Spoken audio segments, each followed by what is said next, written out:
Hey everybody, welcome back to the Dancing Sober podcast, and I want to advise you to please mark your calendars for January 25th. January 25th, we will be celebrating our 100th episode live and in person at La Plaza de Cultura y Artes with some special guests that are not yet announced. So please mark your calendars, January 25th. This is the first time I announce it, so look out for that. Let's give a big shout out to Espacio 1839 for allowing us to do the podcast inside here in their little shop. It's the holidays, so please come in here and shop some stuff for your family and friends. They have anything that you need. Espacio1839.com or in person at 1839 East 1st Street in Boyle Heights. Don't forget to like and to subscribe and keep up with us. You can also now become a member by hitting the join button. For only $4.99 a month, you can help support this podcast, or a little more if you have a little more. Click the join button for more information. Hey everybody, welcome back to the Dancing Sober podcast, and we're actually inside the booth at Espacio this week because they have been open this week during the holidays, and so we're going to be in here, and this is like the first time I do like a themed type of podcast, and I mean, really just because we put on hats. Our guest today is the Señor Martin Rizo. Yo, wait, the podcast is called Dancing Sober? Like comedian, skater, ¿qué más? YouTube. No, I mean, I don't know. I went to high school for 5 years, you know? Yeah.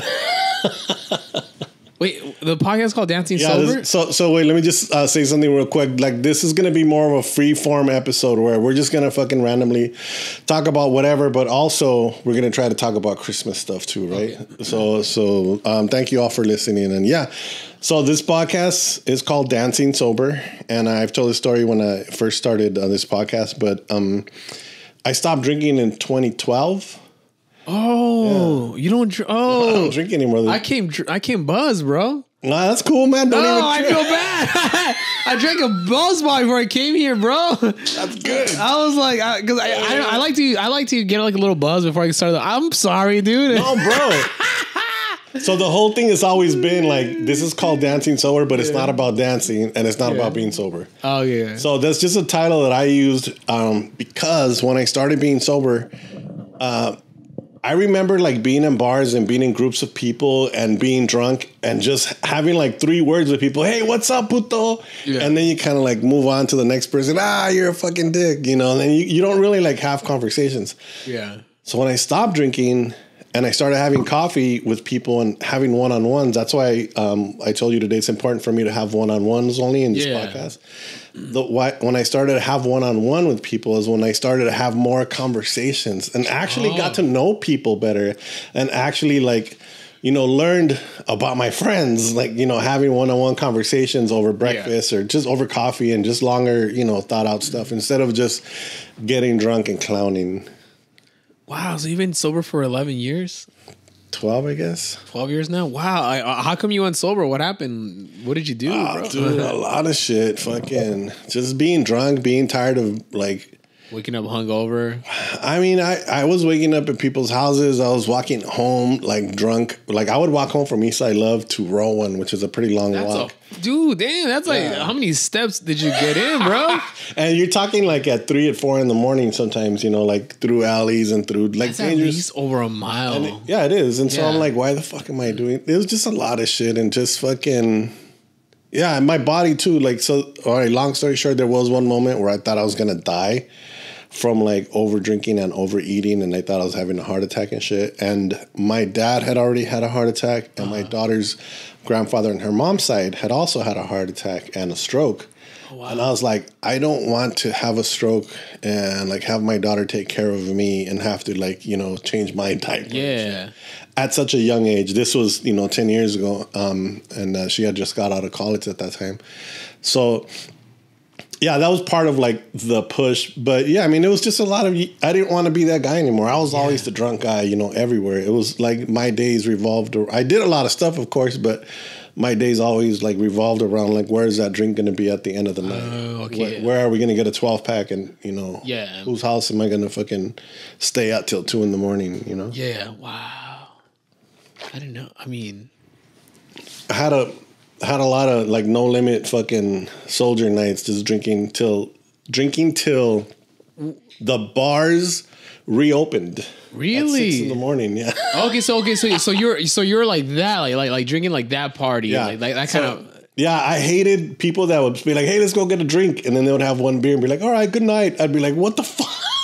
Like, we came to drink, bro." You fucking pussies. Yeah. So, but honestly, like my heart's bad. Like my body, wasn't taking it anymore. Is a big part of it. But everything came together when I saw this movie called Forks Over Knives about eating right. You know, so choose a fork instead of a knife and be like vegan and vegetarian and stuff like that. Okay. So in 2012, I became vegan and stopped drinking. But the vegan only lasted 2.5 years. Oh, yeah. I went back to eating meat, eating cheese. Yeah, because I was like, wait a minute, we ate at Jim's Burgers like a while back. No, I went back to eating meat and cheese. But I did learn a lot. I learned a lot during that time about like what we do to our fucking bodies, dude. We fuck our shit up. Like we really, so just that fact of like having that period where I learned a lot has helped me take care of myself, at least to a certain extent, you know? Yeah. And I'm 52, bro. I stay more physically active than a lot of people my age. I do a lot of, hiking, biking. I can't run anymore because I hurt my foot. But the other day I ran a little and it fucking felt good. But I'm scared to use it because I don't want to have a fucking limp foot, So, yeah, just learning to take care of myself and all that. And I want to live longer, So my goal since I was a kid, I remember saying I'm going to live till I'm 80. Nah, you could do 100, man. I mean, nowadays, people do 100, but I don't have the best genes, So you never know because like family members die at certain ages and all that. So you're like, oh, maybe I'm not gonna go that long. So I want to make sure that I do. I mean, here even drinking coffee and sugar right now at this hour is not good for me. But we're podcasting, we're working. This is my vice. It's not as bad as the alcohol, but yeah. I don't mind other people drinking. I don't mind being around people that are drinking. I just don't stay out that late anymore. That's good. Yeah. So you're really partying then, because I mean, I'll drink like I'll take like 2 shots, the most 3 shots, and I don't really get drunk any. Like it's been probably fucking like maybe like 8 years since I've been really drunk. I like to get like a really like big buzz, almost drunk. Yeah. I'll take 3 shots and after that I'm like, all right, because I know I'm gonna feel like shit the next day. So that's what I did. But even that's still bad. The alcohol, no matter what, like it's still. You stay active though. How old are you? 36. Yeah. 36. So, dude, you're young, and then don't take this offensively, but you have the body of like an 18-year-old. Like. You still have like a lot of youth in you. You still have youthful look. You still have youthful like you fucking skate like a madman. I would say it's because of skateboarding that I stay agile. Because I feel like my body's has been keeping lubed up. Like you know what I mean. Does that make sense? It's just been. That sounded weird, but it sounded weird. But it's been staying like lubricated the whole time. Yeah. I've been able, like I've been like bending down. If you don't use it, you lose it. So you Yeah. have to keep fucking moving, keep the joints fucking active and all that. And I moisturize too. So. Okay, honestly, do you have like a face routine? Yeah, I do. Because like I had a girlfriend that used to do like my face stuff. She used to do like, and she like bought me stuff, and I would do like the face. Dude, I haven't done it in years, but when I did do it, I was like, damn, like this shit does work. It does fucking keep you like glowy. It keeps your skin moisturized, and it keeps it plumped, Yeah. Like a fucking ciruela. Ciruela, homie. So let's talk a little bit about your fucking comedy shit, bro. You've been killing it. I mean, fuck. I first met you like in the fucking early 2000s, right? I think. Way back. Like 2010, bro. Yeah. I think I met you 2010. It must have been like around like East LA area, dude. I think it was like when we started doing East Side Love comedy, right? Around that time? Yeah, it was before that. It was around that time where like I remember like we'd be hanging out like you, me, Johnny, Flaco. Yeah. And it was around that because I remember like we did like this one show with Felipe at LA what the fuck? East LA, right there on Metnick and right there, Metnick and Pomona. The courthouse right there. Stupid ass fucking bar right there. Rudy's or something like that? No. It's that one ball, and it's like that one courthouse, and they have like it's like the building with the like the rainbow building. Oh, in the park. Yeah, what is the command? It's like East LA Civic Center. East LA Civic Center. You did it at Belvedere Park at that lake. That's right. Yeah, we did that one like Dia de los Muertos show. It's when Felipe hosted. Yeah, he hosted that year. Yeah, that was 2009, I think. I think it was 2010. It could have been one of those two, but it was really early in that. Because Felipe won Last Comic Standing in 2010.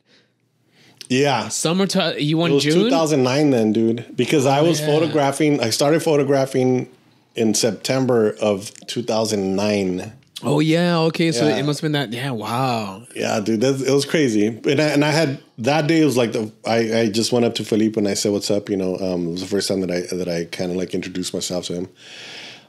Long time ago, bro, but you've been fucking completely like constantly grinding. So that's more than 10 years. Like, how long have you been doing stand-up? Fuck, dude. 2017. No, 2007. What the fuck is that now? 16? Yeah. Going on 17. It feels so weird saying that, bro. It's gonna be 20 years, bro. I know. I need to fucking blow up, bro. Fuck, dude. It's not even about that, bro. Oh, man.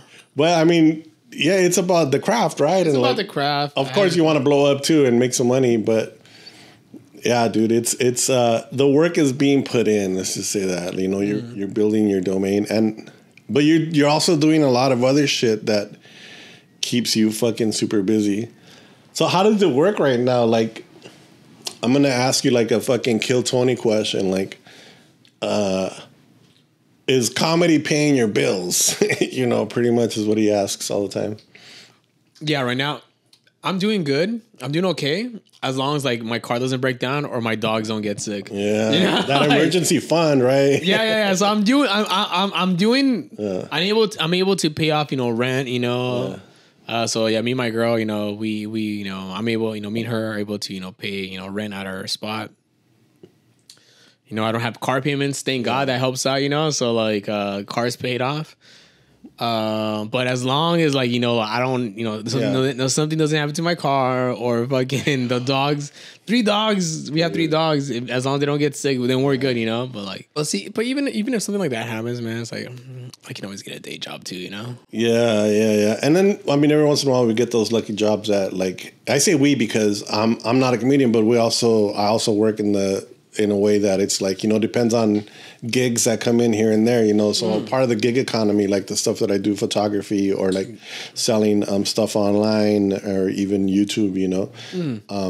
So all these things, you know, they come in little pieces, but every once in a while I get a really fucking good contract. And I'm like, all right, this covers me for like 4 months, you know, 3 months or something like that. And when those moments come, you know, you try to save some money, but you're also, for me, it's like, fuck, I really need to upgrade my computer, for example.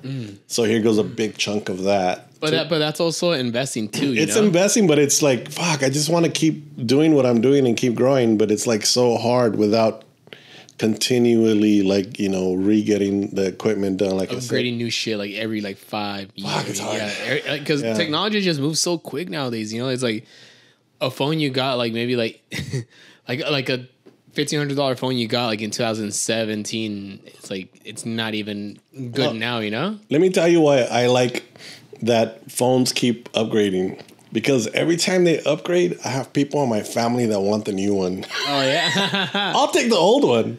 Oh, that's funny. I have not bought a phone in like 10 years. Oh, really? That's good. I keep getting the hand-me-downs. It's like every time they upgrade, they give me their old one. And yeah, they're great. Right now I have the X, which is really old, and it's perfect. Like, there's no reason. Yeah. No reason for me to upgrade, but... Yeah, I mean, I would like that 14 with those fucking 3 cameras on it.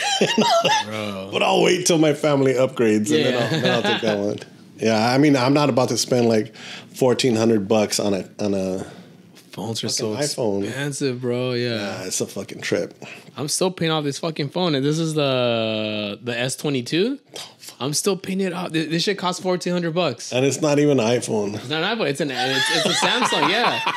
So this shit is like $1,400, bro. So I mean, it's probably better in some cases. I really never compared phones, but I'm sure the camera's pretty good on the Samsung. I like the what's it called?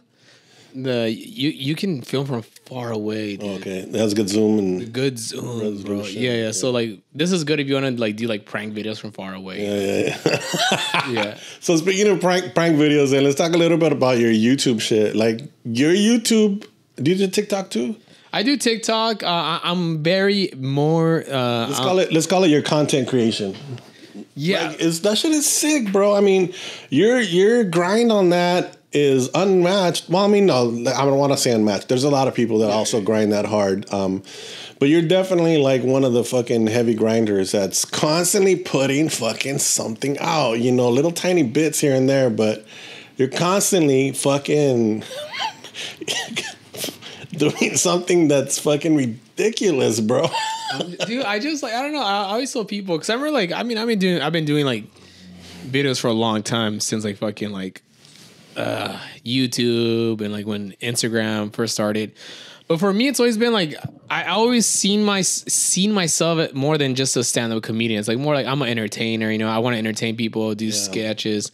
You know, I've always wanted to like have a talk show when I was a kid. I used to watch Conan O'Brien. I'm like, dude, I can do it. This is what it is, a podcast now, you know? Yeah. I mean, he's gone to podcasting now. Yeah. So for me, it's just like, I want to just create it and like, I want to make people laugh, you know? Like whether it be stand-up or just a sketch, you know? Like I like the reactions from people.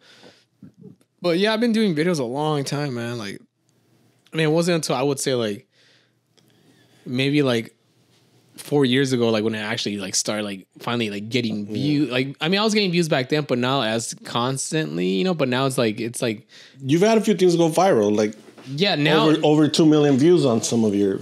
Yeah, so now it's more consistent. You know, I'll have like, you know, like a 1 million views, 3 million views. The most I've had is probably like 25 million views. What? Yeah. Was that the Snoop Dogg fucking burger? No, that was another one. But I did this one with my girl like in Miami.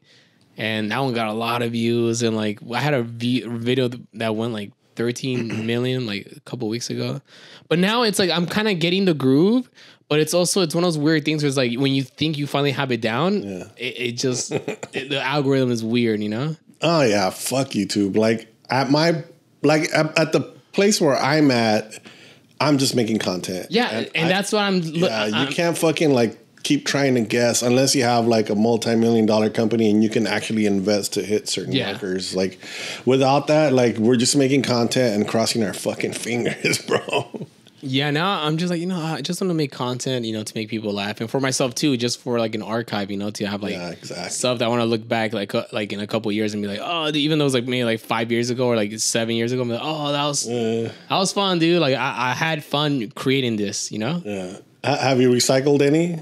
Like, I want to redo that one. Oh, not re-uploaded, but redone. I feel like I did that one time. I want to do that. I want to kind of like remake some old videos and make it more HD. You know, for sure. Yeah. Okay.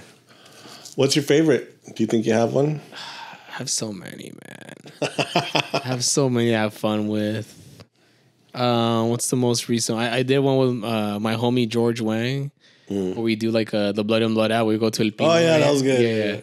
He's one of your biggest collaborators, right? Yeah. I mean, you guys work together because he's a skater too. Yeah. So George Wang, I met him like maybe like in 2011 because he was like one of the only other comedians that skated. And then we just like ended up skating, and then like we're like, oh shit, we do comedy too, you know. So that's like one of the like two common things that we have together. So, and also like during the pandemic, like no comedians were doing stand up, everybody was at home.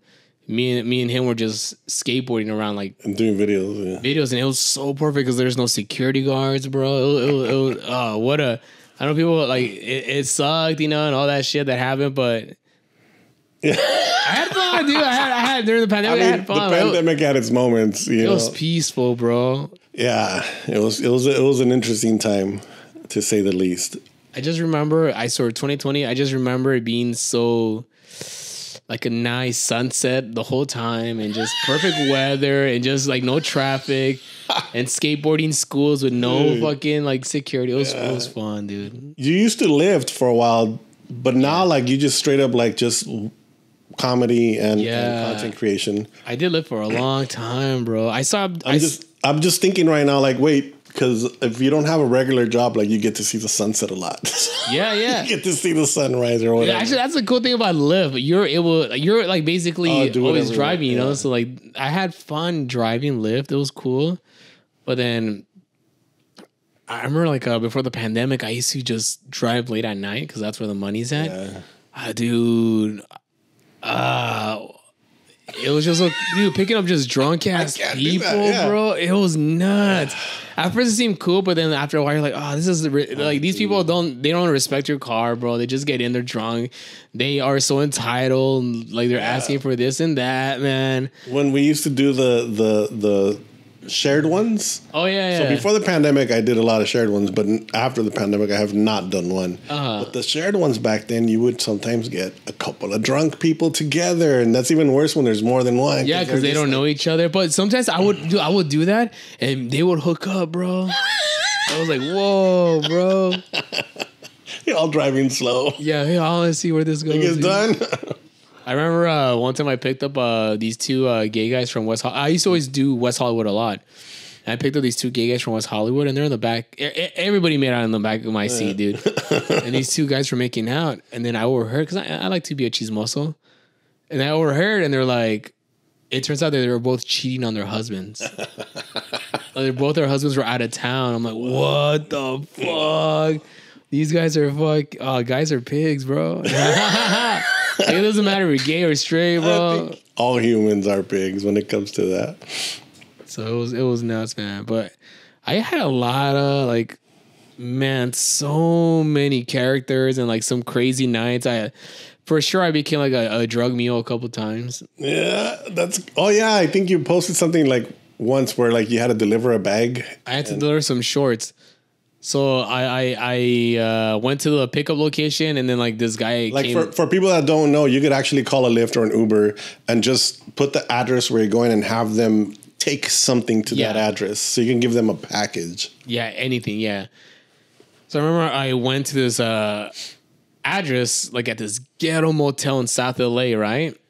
Like South, like this was like in fucking this was like almost Watts like area, like you know, like those shitty motels that like are like one story only. Foxy, whatever. Yeah. It was the Foxy one's actually nice, dude. It was like a shitty motel.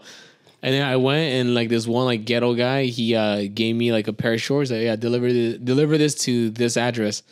So I look at the shorts. There's like at least like maybe like $3,000 in cash inside the shorts. And I'm like, oh fuck, dude. And I drive to Irvine, this fancy, like a penthouse, like a fancy apartment right there by UCI, right, the university. And it was like this one white chick. She grabbed the shorts. I'm like, what is going on? Like, it's like these people are like not from the same world, you know. So wow, that's crazy, man. But that was just delivering money. Yeah. And I remember one time. That's crazy. This must have been. I remember like I was ready to go home. This was like around like 2 a.m. I was like, all right, cool. I made my money, and I got one last ride. I'm like, all right, you know what? Okay, I can do this. And like I picked up this one like a white guy from like, you know like those fancy apartments right there on like in downtown by Bixel and like 6th Street. It's like the Lorenzo apartments. Okay, yeah. Those fucking. Like the Medicis and the Lorenzo. Yeah, like the. So I think like a lot of USC students live in those. A lot of young college students there. So also like other people. So like I picked up this one guy and I took him to this one motel by Disneyland. Like this is like downtown LA to fucking Anacrime, bro. So I took him there and he said, hey, if you wait for me, I'll give you $100 tip cash if you can take me back to by downtown LA. I'm like, all right. So I'm just waiting in the car. He goes in the motel. I'm at least waiting for like 25 minutes. And I'm like, if a cop comes, I'm gonna be like, hey man, I don't know what's going on. I'm doing Lyft. The app's on, you know? Yeah. So he comes in, we go, he gives me $100 cash. I'm like, I know what the fuck he was doing, bro. Like, what are you doing like at that late? You're selling drugs, right? Yeah, or he's picking up drugs. I don't know what's going on. Or ass. He was like, he's quick, you know? I don't know. But the craziest one, when I was like, okay, I'm done driving at night, I picked up this one drunk ass lady from Whittier, right? She was drunk. Her friends put her in. She was like a little bit older. She must have been like like 50s, right? Like, or yeah, around there. And her friends put her in the car. She was drunk as fuck. And I'm like, all right. And I look at the address on that she inputted. I take her to, this must have been like somewhere in Santa Ana, dude. And then she's waking up. She's like, oh, she was asleep the whole time. She's like, where are you taking me? This is not where I live at. You're kidnapping me. I'm like, what the fuck? Where do you live at? I live in Rosemead. Like, this is not what? This is the address you put in. She's like, oh, okay. I'm sorry. And she puts in the address. And then she falls asleep again. And I'm on the 5 freeway. Like, I'm about to like go on the 5, make a right on 710, you know, to go to like SGV area. And she wakes up again right there, like by the center of the alley. It's like, where are you taking me? Oh my gosh. I told you to live over there. Drop me off right here. I'm like, okay. And I pull over right there by the Carl Jr., right there by the center of the alley off the 5. Right by the freeway. Yeah. And I'm about to drop her off. You're really going to drop me off? Oh my God. Like, what the fuck? She's like, take me home. And she's all drunk. She's like, can you go through the Carl Jr. drive-thru? I have it all on video. And I take her. She gets her hamburger. She's like, thank you, sweetie. And then she's like the sweetest person when I drop her off in Rosemead, bro. The nicest lady. I'm like, what the? Yeah. But it shows you women are happy after they eat, you know? That's nuts, dude. And then this other time during the pandemic, because like, okay, so remember how Orange County was open before anybody? Yeah, like, they never fucking closed. They probably closed down for like maybe like a month, you know? That was it. But this must have been like late 2020, because like LA was closed down. It was shut down. And I had to go to like Orange County to do Lyft. And I picked up this one fucking like super ass like douchey bro guy. He's like, hey man, let's go. I pick him up, and then I guess he's waiting for his friends to like hit him up. He's like, hey man, let's go to this bar. He's like, how much you making tonight, man? Your whole night? I'm like, I don't know, like maybe like 200 something. Like, you know, how about you become my chauffeur tonight and I'll pay you extra. I'll pay you what you were gonna make. I'll pay you what you were gonna make and I'll pay you some extra. I'm like, sounds cool, yeah. Yeah, just come with me, you know, we'll go drink at a bar. And I'm like, oh cool. And we go to a bar in this is like maybe like in Fullerton, right? And there's a cool little dive bar. He's like, yeah, man, let's go inside. I'll buy you drinks, you know, and all that stuff. I'm like, cool, you know. I'm like, I haven't been to a bar in a long time because everything was closed down. And we go inside the bar, and he's like, hey, bro. He's all showing me pictures like you know, like naked chicks. Like, hey, this chick's hot. I'm like, yeah, look at this chick, you know. I don't know, he's trying to like get me to like, you know, be on his side. He's like, hey, bro, I forgot my card at home, but if you buy me drinks, I'll pay you after, you know. Yeah, and I'm like, no, dude, don't tell me you bought him drinks. And I'm like, this is he's trying to bamboozle me, you know, I'm gonna buy him drinks and I'm gonna take him home and I'm gonna drop him off. All right, cool, later, and then they're gonna hear him again, right? So then I'm like, all right, yeah, let me go get my debit card in the car. I'll be back. Yeah. I run to my car, bro. I drive off, bro. Yeah. Fuck this guy, dude. And I start driving like towards I started driving far away so I don't get him again, you know? He's in your back seat. Hey, bro. What's up? That's a good movie premise right there. There you go. And this other time I had so many stories about doing Lyft. This other time I was doing Lyft and I remember, so I was just parked outside by downtown LA right there on, by the Broadway bar, you're right there. And I was just chilling my car. You know, this must have been like around like close to 2 a.m. And this one like tall African guy comes in with this one white girl. He's like, hey brother, my phone died. If you take me home, I give you $100 cash. And I'm like, come on, please. My phone's dead. I'm like, all right. So we drive to what's it called? Like somewhere in the valley, bro. Right? He saw you just parked. Yeah. But I had my lifting. Yeah. Because I've taken cash jobs like that, you know? All the way to Valley. Yeah, dude. So then... To the Valley, bro. So like, I get there, and he's walking away. Oh, are you still going to pay me? Yes. I'll be back. He goes away for like maybe like 10 minutes. I'm like, dude, this guy. And he comes back with like money. He gives me $100 and another $50. Wow. He's like, this we can tell people that African people are nice people. Oh, that's good. Thank you, man. So. He was like, I wonder if he'll leave in 5 minutes. I know, right? I mean, he's all way by the bushes. Fuck, I guess I better pay him. Yeah.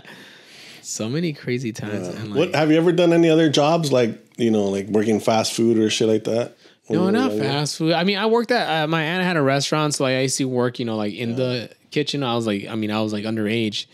But that was like she owned like this.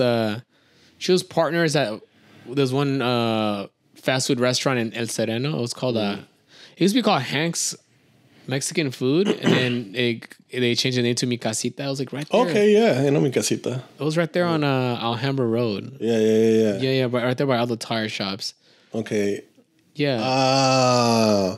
I'm thinking of another one, La Caramba or something like that. It was like, but anyways, it was like right there on Alhambra Road, and like I worked there as a kid. You know, it was cool. That place used to get packed on the weekends, bro. It was just like popping, bro. It was like this was like the late '90s, early 2000s. So I was a kid, bro, and like it was. I remember my favorite thing was eating for free, bro. Like. Yeah. Back when you would get a pitcher of margaritas or something like that. I mean, you were still too young, but yeah. That's the kind of restaurant that it was? No, it was just straight up like it was just straight up tacos and like soda and stuff like that. Well, it was good times, man. Yeah, I remember just. I'm sorry, go on. I used to fuck up like 5 tacos de cabeza, dude. I remember, man. Taco de cabeza goes down like butter, bro. Yeah. That's shit. Let's go back a little bit to I want to learn a little bit more about your YouTube process. Like, is your channel monetized? It is, but YouTube is not. You don't count on it. I'm more active on Instagram. Instagram's like where I guess flourish the most. You know, I've kind of figured out Instagram more. YouTube is like I still upload. You know, ¿Qué más hay? There's Facebook. People still upload to Facebook, which is crazy. Yeah, I just quit that shit a long time ago because I can't handle too many fucking apps. It's just too much after a while. Like fuck, dude. Like I did kind of hate it, but I got rid of it because it was just too much for me. But I want to know then, like, so you use all these platforms mostly to just get your face out? Yeah, as a promotional tool. Because it ends up selling tickets. Yeah, I imagine. Yeah, use it as a promotional tool and just get my name out there, get my face out there, and just try to build that fan base. You know, just trying to get to that next level, stand up, and just. Ultimately, it's just like, I mean, I guess there's a couple different routes, you know? Yeah. It's either you want to be an actor or you want to, like, you can do both stand-up and acting. And, like, at the end of the day, you want to sell tickets, you know? Yeah. You want people to come out to the shows. And that's what comedy clubs look at the end of the day, man. Yeah. Like, how many people you can fucking pack in? Exactly. Like the art side of it is one thing, but the other, at the end of the day, their business is trying to sell food and drinks, you know? Which, yeah, I mean numbers just do so much for you to be able to do your craft. Exactly. Yeah. If you could think of a best experience in stand up and a worst experience in stand up. Best experience, I would say it's always when people come out to see me or when I get recognized. It's fun. I like that because it shows that people are, you know, like I haven't been around with you like. Only one time we hung out and we like went around, but do people like, I imagine they would recognize you everywhere because like I see you all the time. Like my family knows who you are. Like the owner here knew who you were, you know? So like I just say your name. People are like, oh yeah, that guy, he's fucking funny. See, it's funny because like when I hear stuff like that, I'm like, oh, really cool. Because it's one of those things where I'm like, I feel like a lot of the fans are scattered around. So I really can't gauge, but then... It's funny because not everybody's gonna know you. Because you could be like fucking, you know, whatever, one of these famous fucking comedians and still go to a certain neighborhood. And people are not gonna know who the fuck you are. Which I like that kind of success right there. It's like one of those things where it's like I want to get to that point where like I mean because it's still like a niche. It's still a niche craft, you know. It's still a niche business. Like even like. Felipe or Bert Kreischer or Tom Segura or even like Gabriel or even like Rob Barbosa or Alfred Robles. It's like people know who they are, but then there's still a whole bunch of people that don't know who they are, which is cool because you won't really get like TMZ or like, you know, like or like crazy paparazzi, but it's like that hidden success, you know. It's like you can still be like kind of like under the radar, but you'll still get recognized by people within the niche, you know. But it's still like I think even Russell Peters, you know, like it's like that cool. I want to get to that point, you know. Like I mean, I'm not at the level like those guys yet. Russell's huge. Though. He's huge. He's huge, bro. Worldwide. Yeah.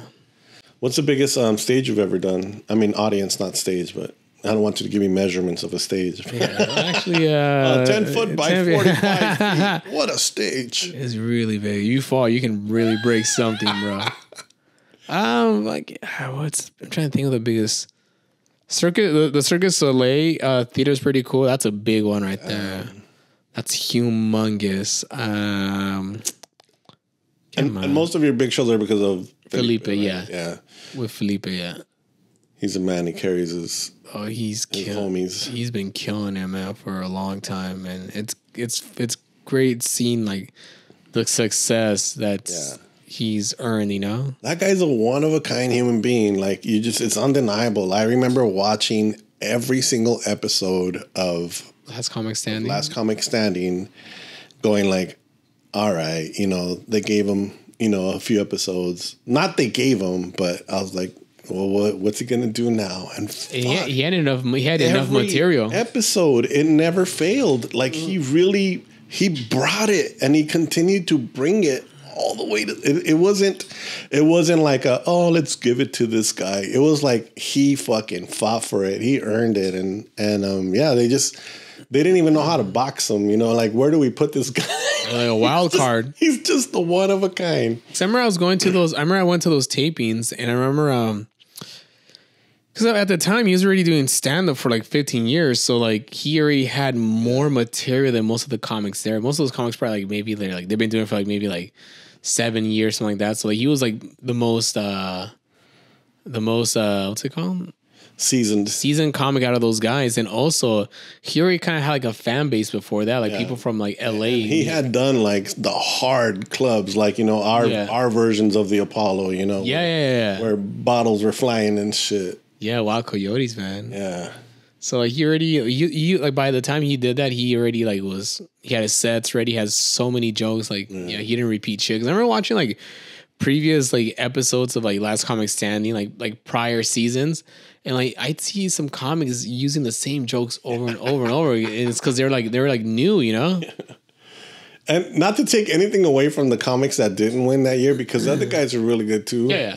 But it's just Felipe is just so different, something about him. But let's go back to you, and I wanna talk about that same thing that we were talking about, was like the size of the theaters. And for me, I just love the small clubs, dude. It's so hard. I saw fucking the only comedian I've seen at the Forum was fucking Joe Coy, and I love Joe Coy. He's fucking hilarious. Yeah, but in a stadium, in a big fucking place like that, it's just not the same. It's not. You don't get that personal. I feel like it kind of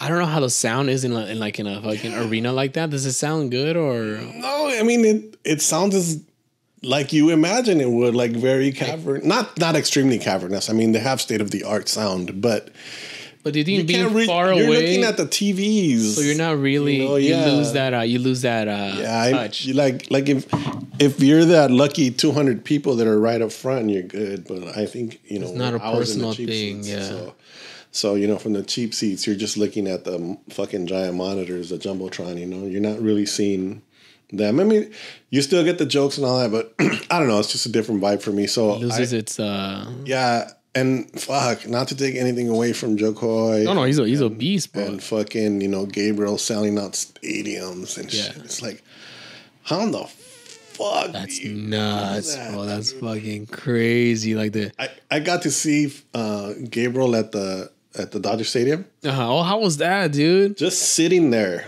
waiting for me, because I'm a production nerd.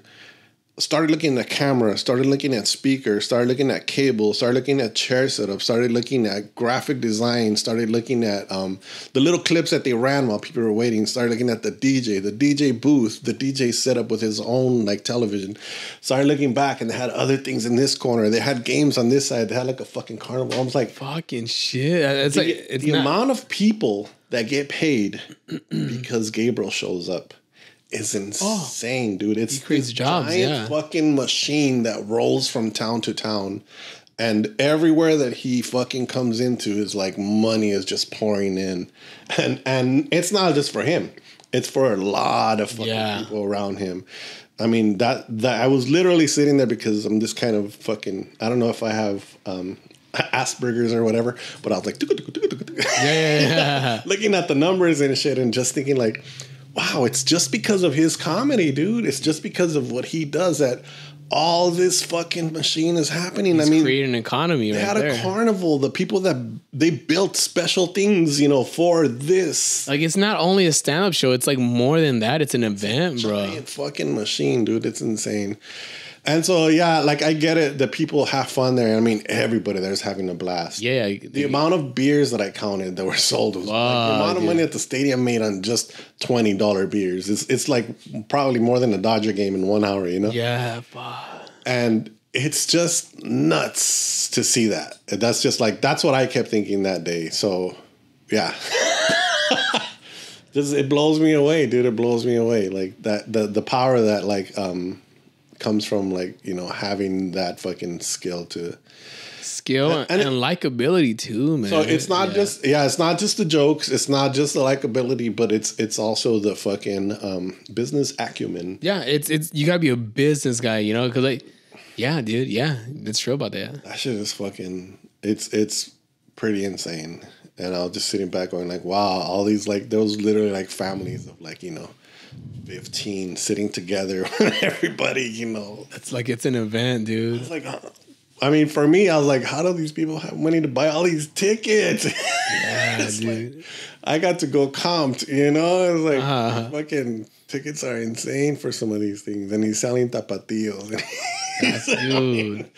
It's awesome, dude. I mean, more power to him. It's inspiring, to see shit like that. Super Because it takes stand-up to the next level. Because it almost kind of reminds me of like seeing like, like the movie, what's it called? Raw or Delirious? Like the beginning of the movie. Like people were buying tickets. Yeah. I mean, take the hat, the merchandise, and it's just like so big. But at the time, I feel like Gator was like bigger than that. What was at the time of that? Of course, that's comedy is bigger now. Comedy is way bigger because like social media, podcasts, and just like people are being able to access stand up like easier than it was back then. Because back then, if you think about it, like the only ways you really consumed stand up was like if you bought the records, you saw it, you wait for it to be on TV. That was it. Those were the only two ways to really watch stand up back then.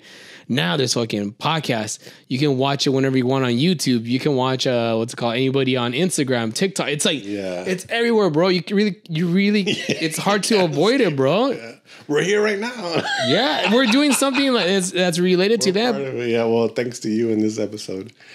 But back then, dude, it was either you had to be a comedy fan. You had to be like, oh, I go to the comedy shows. They're like, oh, yeah. Well, it's over here. Like I learned about all these comedians. I used to go a ton to the Ice House in Pasadena. That was like my home comedy. It was a niche thing. Yeah, I didn't go a lot to the Comedy Store. I did go a couple of times Comedy Store, a couple of times to the Laugh Factory. But the Ice House was my jam, dude. Yeah. Tuesday nights at the Ice House with Rudy Moreno on stage. It was popping that. Dude, there was some nights I had headaches, just like really, hell yeah, laughing, dude. Really, headaches of laughing, and yeah, just some motherfuckers back then like destroyed, and it was also before cell phones, Yeah. So you could get away with shit. Oh yeah. And, you could get away with a lot of different words back then, and a lot of fucking shit. It was very fucking heavy and fucking exciting. Yeah, it still is. I recently went to the Ice House again and saw what they did to it. Oh yeah, fucking amazing! It's nuts, bro. It's nuts. And I got to kick it in the little VIP room and watch it from there. And I was like, damn, this is dope. It's crazy. Yeah, dude. I remember what's it called? So I was gonna ask you because I never went to comedy shows. Like before I did comedy, so like it was kind of like how do you discover something like that? Because it's like now I feel like now it's easier because there's social media. Be like, but back then it's like how would somebody stumble upon something like that? Because for me it was like I wanted to do stand up and I don't know how to do it.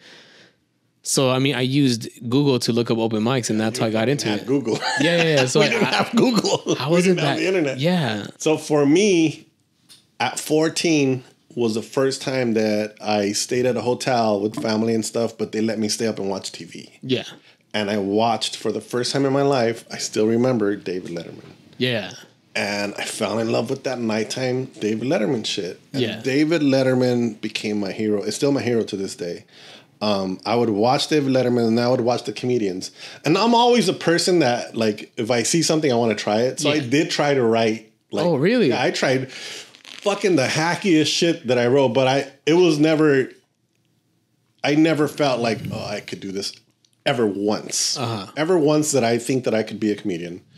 And I did try, like, I was 18 years old and I was writing, like, I was just trying to copy the things that I would hear on David Letterman. And of course, these were all white guys, you know? Yeah. So it wasn't like something. There's really no Latinos on it, right? No. I mean, there was a couple back then, but, you know, none that I can remember. But it was mostly like jokes about, like, flying. Yeah. You know? Hey, don't you hate it when, like, that kind couch of cushions, like... And I remember, like, thinking to myself, how can I write about airplanes? I haven't been on it. Yeah. I don't have that experience. I can't relate to an airplane. Anyways, eventually I found the Ice House.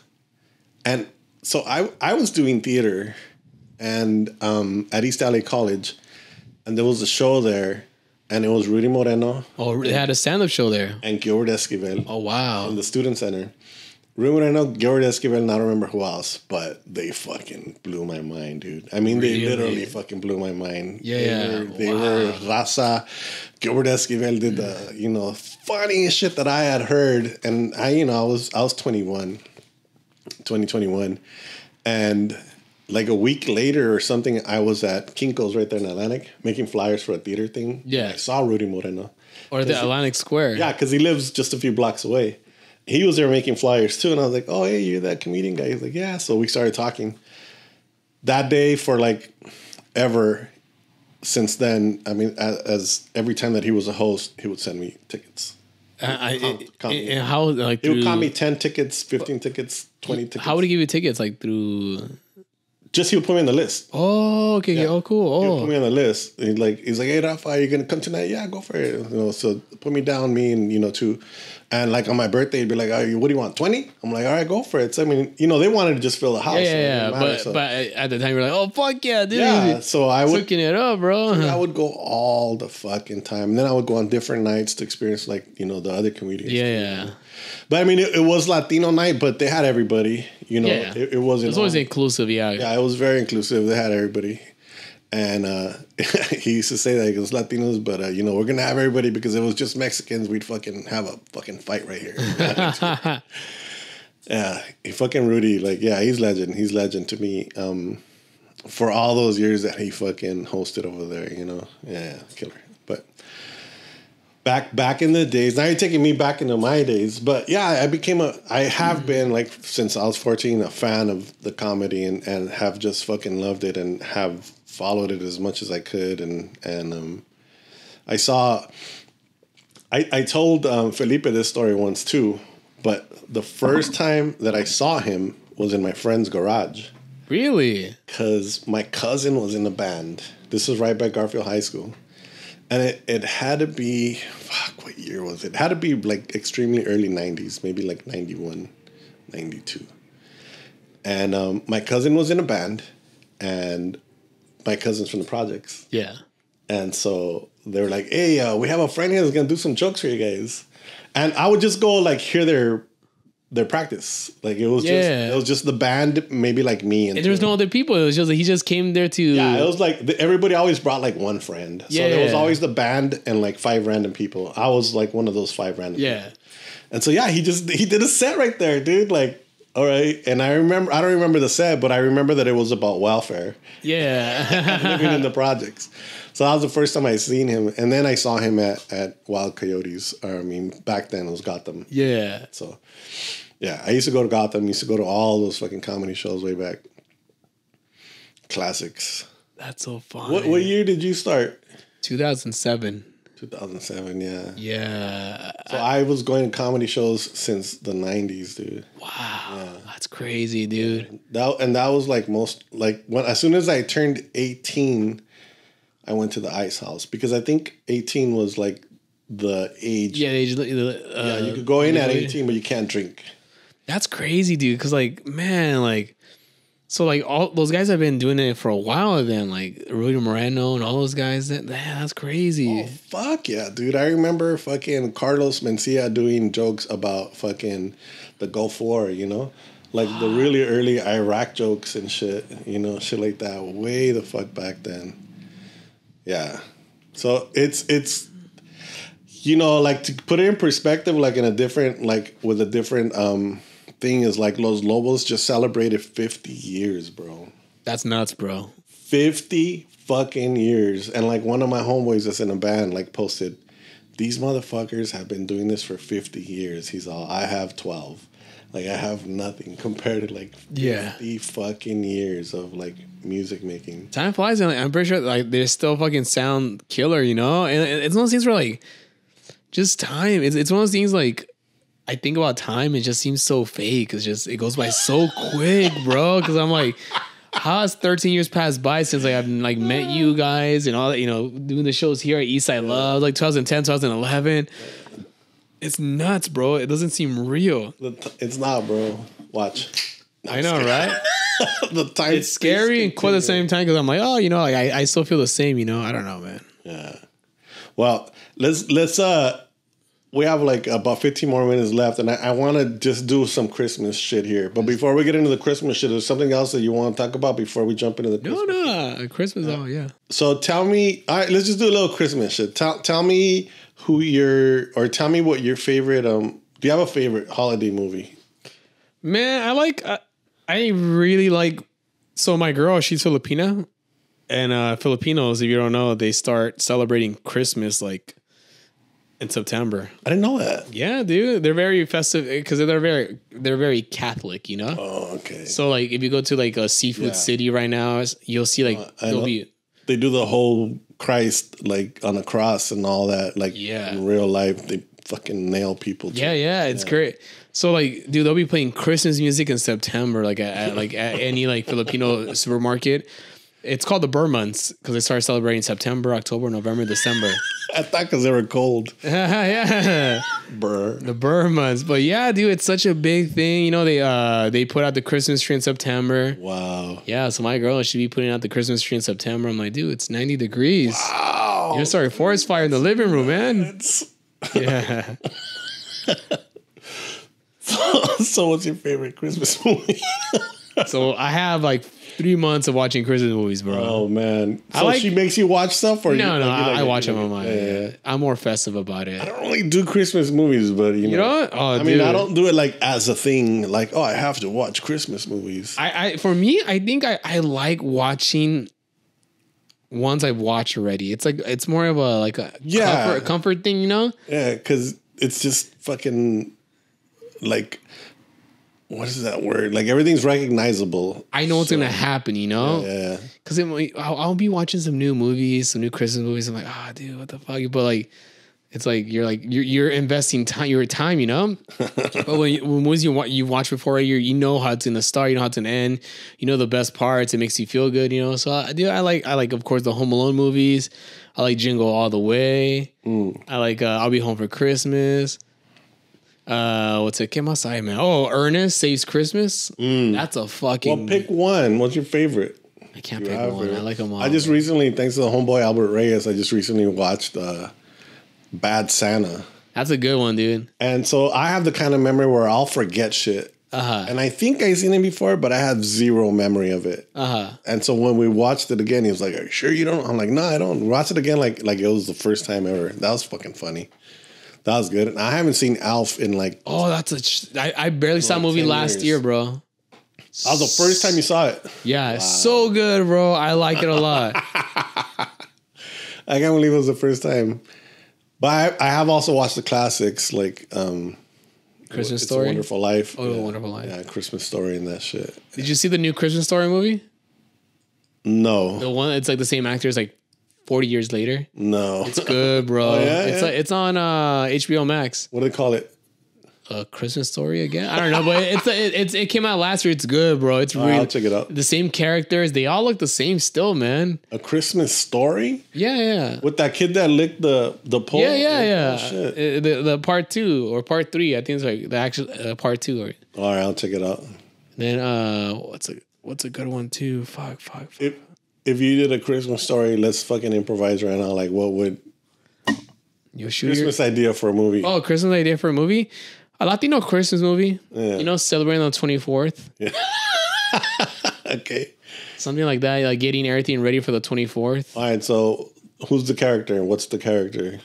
I would probably say, you know, like either the character would be like a guy based off me when I was like maybe like in my teenagers years, or even like a girl, you know? So what is it that this character... It's about... he has a need. What's his need that he can't get? His need... I think it's not really more about him. It's more about like the shenanigans that's happening, you know, like the mom and everybody stressing out about like getting like the whole family together for Christmas, you know, like you know, they had to bring grandma over from Mexico. Yeah. Oh, a bunch of like tios and tias are coming over, and just like everybody's just trying to get together before what's it called, Christmas, you know? Yeah. So yeah, something like that, or maybe taking a trip to like Mexico to like do Christmas out there, because I remember going, man, I used to love Christmas in Mexico as a kid. It was the best, bro. It was fun. I don't know what it is, but like music. Got to do that.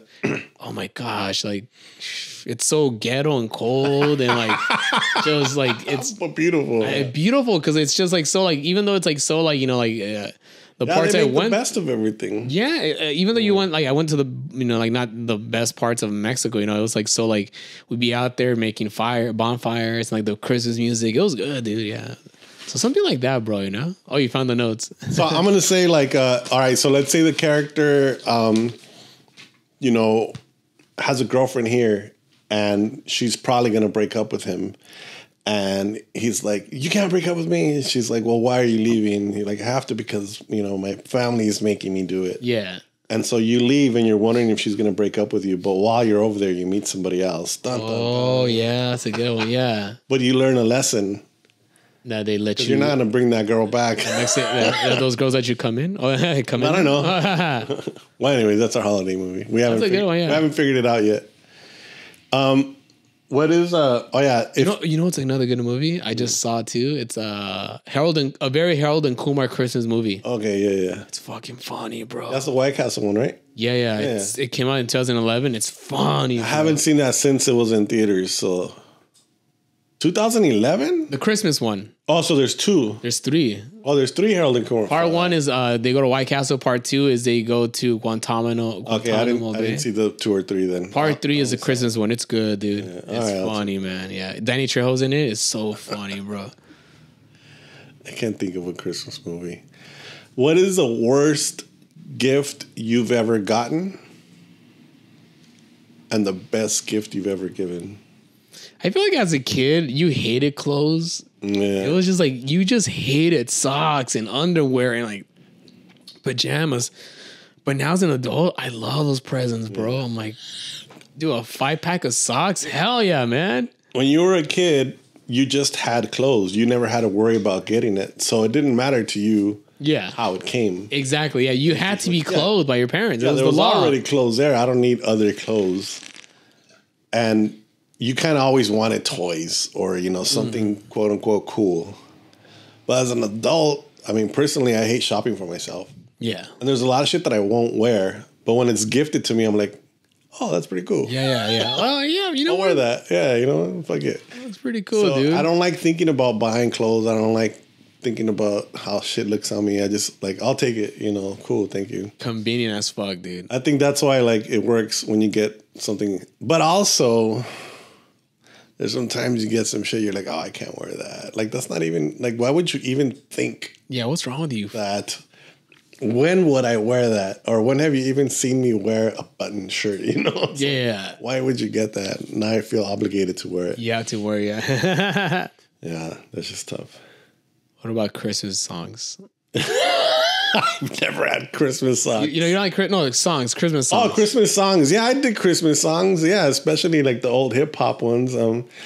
So this is way back. But if you ever watched Run DMC or no, even further back, if you ever watched Crush Groove and Beat Street. Beat Street is actually the one. So if you watch Beat Street, you heard of it?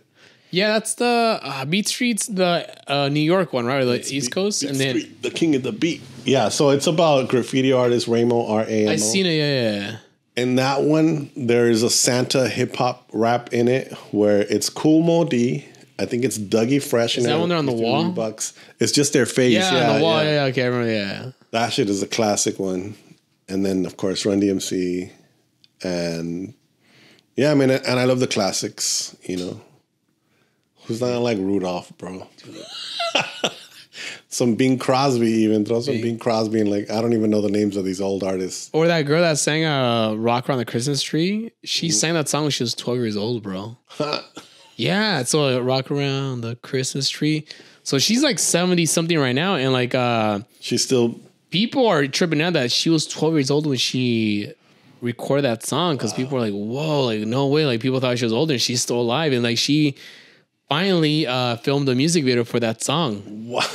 Like, because they didn't have videos when she was. Yeah. And she was saying that like the song was around like since the 50s. Yeah. But it didn't really start popping until Home Alone. Like I guess it didn't start charting because it was like one of those things where like it wasn't in enough Christmas movies back then, and then it wasn't until like Home Alone that it just like it just became like a classic. I would have to like Google Christmas songs to know like what's my favorite. But I mean, they don't bother me, like, you know. Yeah. It's like if you play them, I fucking love them. But I never like think to myself, I'm going to play Christmas songs. Yeah. You know? I just don't do that. Yeah. Do you do that? Yeah. Get drunk at home, play some music. No, you don't. You get drunk to Christmas songs? Dude, I'll be with my dogs right there, chilling, waiting for my girl to get off work, you know? That's funny, dude. Just listening, like I'll put on the TV, you know, like on YouTube, and just chilling right there on my phone. I posted in like September. It had to be like right after, no, it wasn't September. I think it was the day after Halloween that my Lyft or Uber driver was already playing Christmas music. Shut up. Alvin and the Chipmunks Christmas. Hilarious, dude.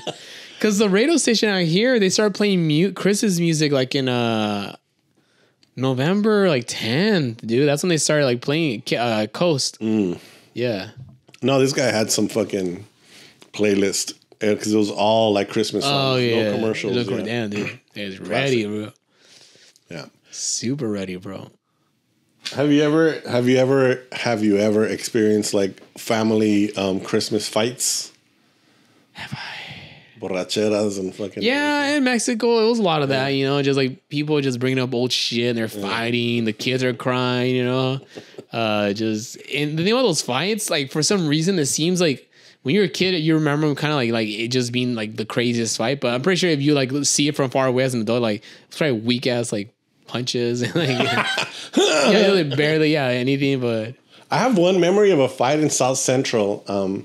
We never lived in South Central, but we had family that would, and we'd go to. They're the ghetto ones, like South Central's ghetto. Dude, I have a memory of a guy like punching his arm through a glass and like cutting his like arm, and like glass and blood coming out of his arm, and him having a knife in his hand, going "Quítense putos," you know. Who was he? I don't know. I was a little kid, but I have that memory. Quítense putos. Yeah. It's always that one. It was always like those uncles that they brought from or like a cousin they brought from Mexico, and this guy's always just getting drunk as fuck, dude. We had I remember like my cousin's uncle from like, you know, his side of the family, like he came over because that always happens. They come here for a bit, they stay there at that place for a bit, and then they move on. You know, it's like a little like halfway house. And this one guy, I remember he'd always be getting drunk after work, bro, and they'd be like, vayan al Blockbuster para rentarme películas. All right. And then he's rentame pornos. I'm like, what the fuck? Like, they don't even sell pornos at Blockbuster, bro. And he got mad when we brought like fucking like Bring It On, bro. You really wanted pornos? You wanted pornos, bro? Because you know like how like video stores like they have but like you got Blockbuster.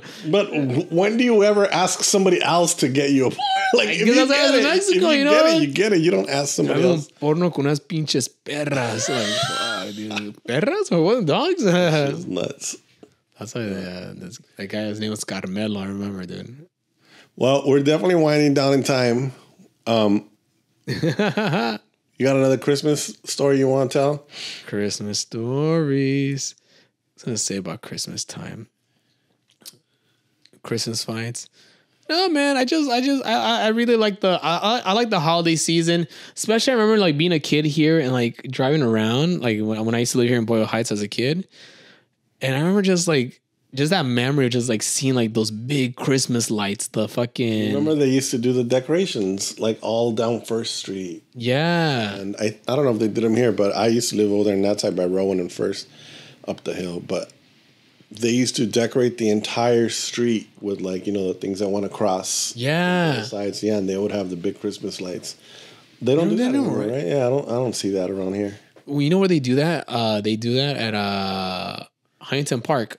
Okay. La Pacific. The most paisa fucking street. It looks so, dude, that's like the only time. Classic. The only time Huntington Park looks nice when they have that. Like, and it's gorgeous. I like driving down there. Like, oh, that's cute, Okay. What was the most Mexican joint you ever like done stand up in? Well, you also did stand up in Spanish, so yeah. Tijuana. It's hard, bro. I mean, I was an interpreter for a long time in a doctor's office. Oh shit! And speaking Spanish is still hard. Like it's just difficult to do when you're trying to be expressive or whatever. It's just like it's one of those things. Like when I do shows, because sometimes I'll do shows with this comedian that comes down from Mexico. He's big, dude. Carlos Vallarta. Yeah, I fucking love that guy, dude. He's funny. So when he comes down, he hits me up to open up for him. So when he hits me up, I'm like, all right. Vamos a practicar. Vamos a practicar, güey. Like tengo un mes para mirar pura televisión en español y también escuchar puro radio en español o escuchar música. Música, it's not the same, but like if you listen to like radio in Spanish, podcast in Spanish. So like I'll be watching, dude, TV in Spanish, pick up the cadence. But what I do is I watch the Acapulco Shore, which is the Mexican Jersey Shore. I didn't know they did that. MTV has so many spin-offs. So, because I had Acapulco Shore. Watch it, bro. It's nuts. I am gonna watch it. Dude, I love reality shit. That's stupid. It's the best because it's like young. It's young. Yes, you get the young slang. Yeah, that's what I was gonna say. Young slang, bro. Yeah, and it's funny because like, I watch Pluto TV, so at Pluto TV they'll have a whole channel of just like playing Acapulco Shore all day. Y así si aprendes, güey, así porque andas escuchando lo que andan diciendo y lo único de eso también es que allá en México es diferente. It's different the censorship, so like they'll show people getting head out there, bro. What? I mean, they'll like blur it, but like you see the act, So like Acapulco Shore is crazy, and I learned, dude, I get good with fucking Spanish after watching that shit for a whole week because you need to practice the cadence, the little side words that you never think about, saying. I went to the Mexican, the Los Angeles Mexican Film Festival, whatever, something like that. Hola, it's called, but I saw like movies of young people that did that for me. Like, I'm like, holy shit. Like they have like the millennials speak, but in Spanish. And they say certain things that are catchphrases here, but in Spanish. And you're like, of course, that's exactly how you say it in Spanish. But you don't ever hear it in Spanish. So when you finally like catch it with these young kids in these movies, you're like, oh, okay, I see what they're doing. Yeah. And it's one of those things where like it's funny because like we think we know Spanish, because but like I feel like I seriously feel like our parents kind of dumbed down the Spanish for us. They dumbed down Spanish for us. And that's what I realized when I was hanging out with fucking Carlos Vallarta. Sí, güey, es que yo soy contra el capitalismo, güey. ¿Por qué esos pinches güeyes? I'm like, what the fuck? You're getting a little, but even in English, like you're getting a little too fucking crazy. Yeah. But like for sure, our parents dumbed down the Spanish for us because they speak. Well, my parents were from the rancho, so they didn't have a lot of. It was like a lot of a lot of words or vocabulary, I should say. But there's a question that we ask everybody at the end of these podcasts. Yeah. And usually we on this podcast we talk about like your whole life and everything that you've been through and type of shit like that. And at the end we ask, if you were confronted by an alien or a spirit or somebody like appeared in front of you and was able to see your entire life, they were able to see like where you were born and everything that you've been through and all of the struggles that you've made it through and how hard you work at what you're doing and how hard you continue to fucking move forward and no matter what, like you strive and all that.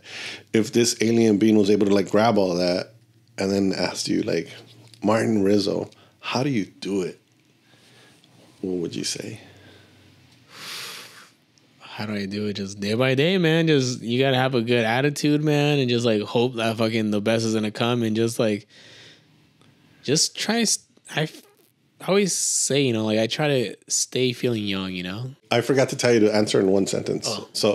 Stay feeling young. Stay feeling young, man. Stay feeling young, man. Stay feeling young. That's what keeps you going, you know. Yeah. I was gonna say, oh yeah. Did you? Oh yeah, you know the fucking movie, Christmas Vacation, man. Oh, the fucking National Lampoon. Yeah, that's classic. Oh my! So see, for me, like so many years. I mean, literally decades have passed. Yeah, you haven't seen those movies since when I experienced them, it was literally like the late 70s, you know, or early 80s, whenever it was, and I was a little fucking kid. You're a kid, yeah. So, yeah, I mean those memories. And you know, back in the days when a movie like that would come out, like everybody would see it. Yeah. It wasn't like, oh, only like a certain demographic will watch it, but fucking everybody would see it and everybody would talk about it. It's just, so yeah, those movies are a big part of us growing up. But then again, like literally so many fucking decades have passed since then. You remember it. Yeah, it's crazy. You gotta watch it, man. It's good. And also, I gotta see it again. There's a house in La Mirada where they decorate the whole house. Oh yeah, you posted something like you went to go see it, right? Fucking badass, dude. The whole name, like everybody comes out to check it out. Dude, it's badass, dude. I'll check it out. Orale, homie. We want to see other people before we say goodbye. Subscribe. Find me on Instagram. Everything. Yeah, man. Yeah. Thanks, bro. This was a really fun podcast. Thank you. It was fun. Different than like all the other ones that I've done. And we'll see you guys next week. Órale.